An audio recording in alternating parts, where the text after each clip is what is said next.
Galuega mata upe se fulu tolu o le awina atu o Paulo ma panapa inu ese.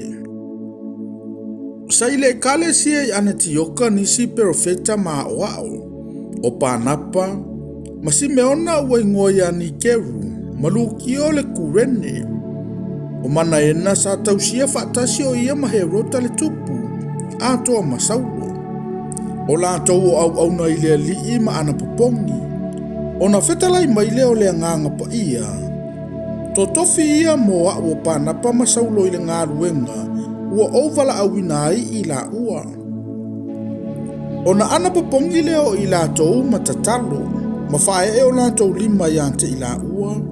Ona tui natu leo i la ua e o. O le nei, ua awina nei tangata i le nganga pa ia. Ona o leo i la ua i selu keia, ua folau atu na i lea mea i kuperu. Ua i salamina, ona la fola i leo lea fionga lea tua i sunako o tangata i utaia. Ua au na fo i o ane i ate i la ua. Ua lato usopo i tu i le motu, ua o antu i pafo. Ua i loa ia i lanto ule tasi makoi, o le perofeta pepelo, o le i utaia, o pa Yesu lo na ingoa. Sa iai o ia i le sui kone sula, o se ki o Paulo, o le tangata fa auta lea. Ua amile nei tangata ia panapa masaulo. Ua manao i le fia whaalongo i le afionga le atua. Ao e lima le makoi, a wao le winga leo lona ingoa. Ua te mai o ia i ante i la ua. Ua fia whaaliliu ese antu e ia i le sui kone sula, i le whaatua tua. A o Saulo, o Paulo fo i lea, ua tumu ia i le nganga pa ia. Ua pula toa i ante ia, ona whapea antu le o ia. O oe na ua tumu i le pepelo umalava ma le ula vale uma, o le antali o le ti ampolo, o le ino i le amio tonu umalava, e te le se iso ia ea lo whapio pio i ala tonu o le alii. Whauta nei, o le a o i ante oe le a o le alii, e tawaso oe, e te leva ai le la se ia se aso. Ona pa ulo le ia te ia o le popongi ma le pouliuli. Ona whea i le o ia, ma sa ili ni tangata e tai ia te ia. Ua i lofo ia le sui kono sula le mea ua whaia. Ona talitonu le o ia, ua matua ofo i le mata upu a le alii. Ua tuva antu Paulo malana au malanga i pafo. Ua o i lantou i pereka i pafulia. Ua tu ua fo i la ua Ioane, ua toi fo i o ia Yerusalema. Ua tu ua fo i pereka i la ua. Ona la o le i Antioka i Pisitia. Ua ulufale i la ua i le sunako i le aso sampati. Ua no nofo i lalo. Ua uma fo i ona faitau i le tu la fono ma perfecta. Ona awa tu lea e ua pule i le sunako nisi ante i la ua. Ua fape antu. Se mai le usoe. A faiwa i ante o lua se upu fa amafana fana i le nuunei. Ina fai mai ia. Ona tu leo Paulo i lunga, matalo antu lo na lima. Ua fape antu. O utou i sara e lue. Ma o utou e matatau i le antua. Faafufonga mai ia.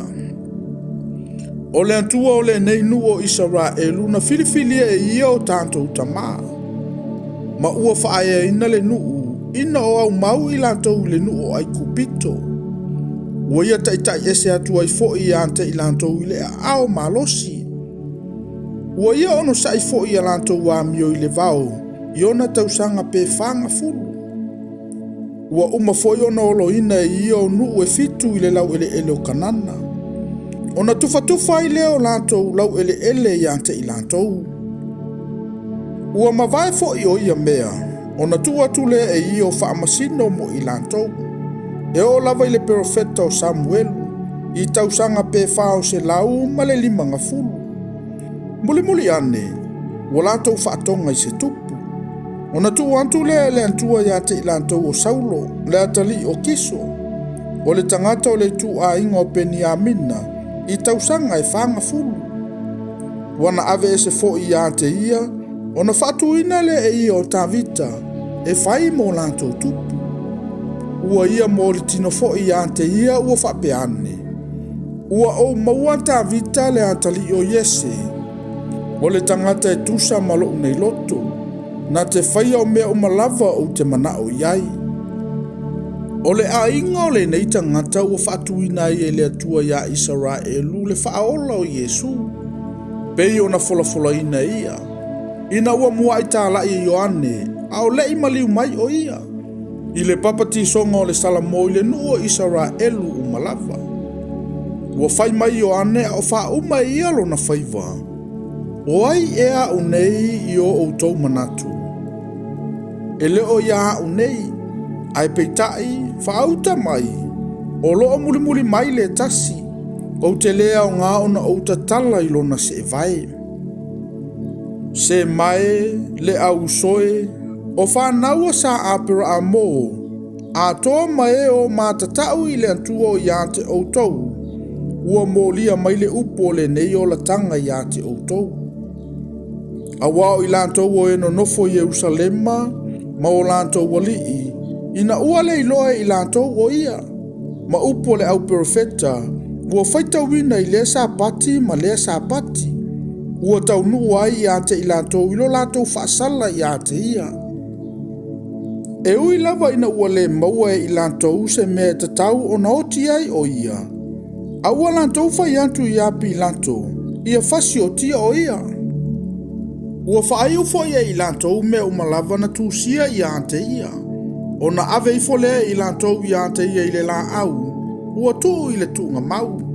A ua toi whatu mai le tua i ante ia i e uoti.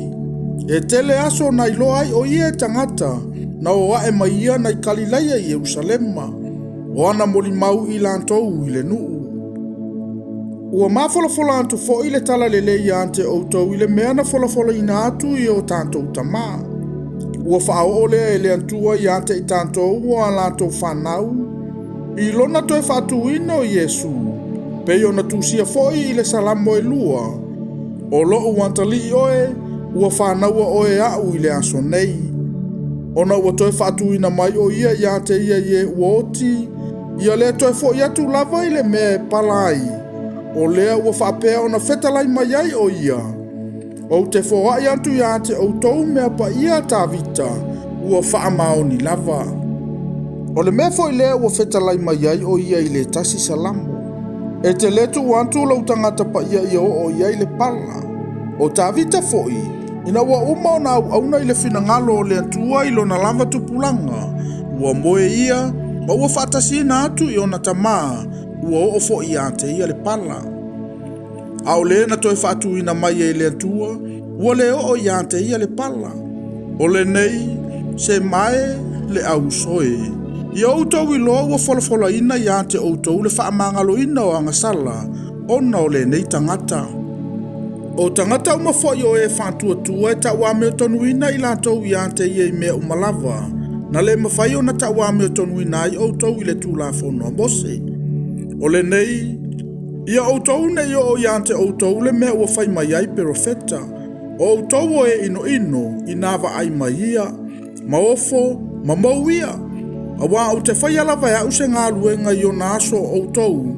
O le ngā luenga iu ina whaamatala ina ai i ante outou e se tasi, tou te le talitonu i ai. Ua o i lantou i fafo le sunako tangata i utaia. O na whaatonga atu leo tangata o nu e se ia folafola ina mai ia upu i ante i lantou, i le sampati i antali. Ua tu ua le whaapotopotonga, o na muli lea i a paulo mapana po tangata e to telo i utaia, ma e ua lotu ua mātatau i le antua. Ua lanta utala atu, ma apo i ante i lantou, ina ia tu mau i le lofa tu noa o le antua. Ua o i le sampati o na tali o uma mai lea o le nu e whaalongo i le afionga le atua. Ua iloa i utaia le moto tangata, o na matua mātataua leo i lantou, ma latou upu ese mai mea ua whai atu ai Paulo, ua upu ese ma upu leanga i a Yesu. O na whamalosi atu lea o Paulo ma pana pa ua whape atu. Ua tatau lava ona ua muhai folofolo ina atu le afionga le atua ia te outou. A ua outou te te e mai ai, ma ua tau le aonga ina outou le ola e whaavavau. Whauta, o le mele matalili wantuai i tangata o nuu ese. A ua whapea ona polo ai mai o le alii ante i mātou. Ua outou fia o e whaima malama o nuu ese. Ina ia avea oe ma whaolatanga e o i le tulu inga o le lalolangi. Ua whaalongo tangata o nuu ese, ona oli ai lea, ma vivi atu i le awhionga le alii. Ua whaatua foi i lantou umalava e ua saunia i le ola e whaavavau. Ua longo atu foi i le awhionga le alii i le nuu umalava. A ua whaalalo ane i utai e whawhine mātatau i le atua, masao tamaitai, masao alii o le ai. Malantou whaatupu le sauanga ia Paulo mapanapa, matutuli atu ia ante ila ua ilo lantou tua oi. A ua tutu atu ila ua le ele na yo la ua vae ia ante ilantou. Ono atu ai leo ila ua i ikonio. A ua tutumu le au so ile oli ma le anganga pa ia.